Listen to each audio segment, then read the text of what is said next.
HTML, CSS এবং Bootstrap এর এই কোর্সে আজকে আমরা কথা বলবো কিভাবে আমরা এই কোর্সটা ভালোমতো ব্যবহার করতে পারি। অর্থাৎ কি কি কাজ আমাদের অবশ্যই করা উচিত যখন আমরা এই কোর্সটি করব, যাতে করে ওয়েব ডেভেলপমেন্ট আমরা খুব এফিশিয়েন্টলি শিখতে পারি।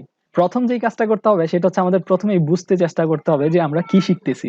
অর্থাৎ যখনই কোনো টপিক বা কোনো ট্যাগ বা কোনো ক্লাস বা অবজেক্ট নিয়ে আমরা আলোচনা করব, সেই ক্ষেত্রে আমাদের প্রথমেই লক্ষ্য থাকবে যেন আমরা ওই জিনিসটা ভালোভাবে বুঝতে পারি। দ্বিতীয় যে জিনিসটা করতে হবে সেটা হচ্ছে আমরা যাই শিখবো সেটার সাথে সাথে কোড করে ফেলবো। অর্থাৎ আমাদের সেটা প্র্যাকটিস করতে হবে সাথে সাথে, যাতে করে আমরা একটু পরে সেটা ভুলে না যাই। এমন অনেক ট্যাগ, এমন অনেক টপিক থাকবে যেটা আসলে আমাদের মনে থাকবে না, কিন্তু যে জিনিসটা আমাদের করতে হবে সেটা হচ্ছে সাথে সাথে আমাদের কোড করতে হবে। ৩ নম্বর হচ্ছে প্র্যাকটিস। অর্থাৎ আমরা যাই শিখবো আমরা সেটা অবশ্যই প্র্যাকটিস করব, আমরা বারবার প্র্যাকটিস করব, আমরা কয়েকবার প্র্যাকটিস করব। আমরা হয়তো নতুন কোনো জিনিস বানানোর চেষ্টা করব, অথবা আমরা যে জিনিসটা শিখবো সেটাই আমরা আরো ইমপ্রুভ করার চেষ্টা করব।